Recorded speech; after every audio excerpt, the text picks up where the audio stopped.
काल जी घटना जाल्ल्या त्याच भशेन इल्लीगल मनीस सिसोदियाक अरेस्ट केल्लो आसा। ही केस कित्याक अरेस्ट केला, ही केस हातून स्कॅम कितें आसा कोणूच सांगूंक शकना। बीजेपी स्वता कन्फ्यूज आसा की हो लिकर पॉलिसी स्कॅम म्हळ्यार कितें तो। तांकां विचारल्यार एकटो म्हणटा 1 कोटीचो स्कॅम, एकटो म्हणटा 100 कोटीचो स्कॅम, एकटो 1000 कोटीचो, एकटो 10,000 कोटीचो। तांकां स्वता खबर ना की हो स्कॅम कितें तो।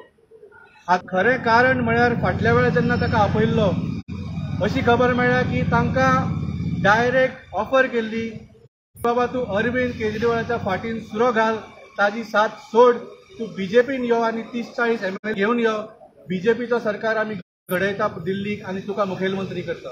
हे ताणें रिफ्यूज केलें म्हणून काल ताका परत एकदा CBIन आपयलो आनी इल्लीगल ताजो अरेस्ट केलो। आणि जो internationally recognised the best education minister of India हाका लिकर पॉलिसी फाटल्यान इल्लीगली काल अरेस्ट केल्लो।